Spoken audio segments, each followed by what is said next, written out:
s'il vous plaît. Et sur cette délibération, notre groupe votera contre. Et je voudrais faire deux observations. La première observation, voici quelques semaines, vous nous avez indiqué que l'impact de la crise Covid sur les finances de la ville s'élèverait à un montant entre 42 et 48 millions d'euros, en diminution de recettes et en augmentation de dépenses.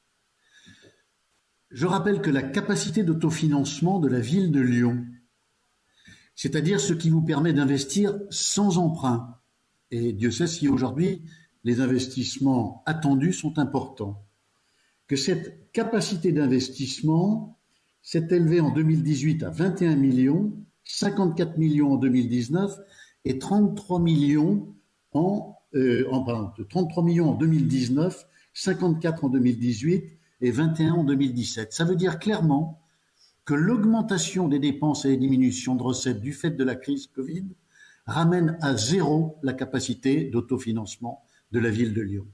Donc ce que nous attendions dans cette décision modificative, c'était des mesures d'économie, des diminutions de dépenses pour que nous puissions conserver à la ville de Lyon la capacité d'investissement que vous a laissé votre prédécesseur. Et puis la deuxième observation, je vous le rappelle, le 18 novembre 2019, la Chambre régionale des comptes a remis un rapport à la ville de Lyon. Il a été présenté en public.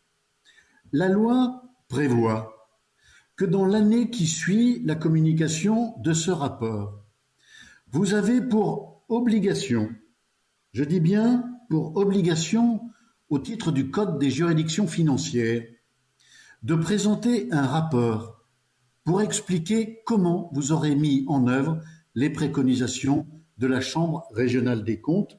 C'est l'article 243-9 du Code des juridictions financières. Nous sommes à plus d'un an, ce rapport ne nous a pas été présenté. Mais pire encore, dans ce rapport, il est une observation qui porte sur le temps de travail au sein de la collectivité. Et la Chambre régionale des comptes demande à la ville de Lyon de présenter un rapport et de prendre des mesures pour mettre un terme à ce dysfonctionnement qui est le non-respect de la durée légale du travail. Vous avez pour obligation de présenter les préconisations, les réponses qu'il convient d'apporter à ces préconisations. Et c'est dans ces circonstances que nous avons appris qu'en comité technique, vous avez décidé d'accorder un jour supplémentaire, dit le jour du maire. C'est une résurgence de l'ancien régime. Le maire distribue des journées. Et vous faites cette opération alors même que la Cour des comptes, la Chambre régionale des comptes, vous l'interdit. Merci de conclure. La raison explique, voici les raisons qui expliquent que nous voterons contre cette décision modificative qui ne présente pas d'économie et qui ne laisse pas augurer d'une amélioration de la situation des comptes publics.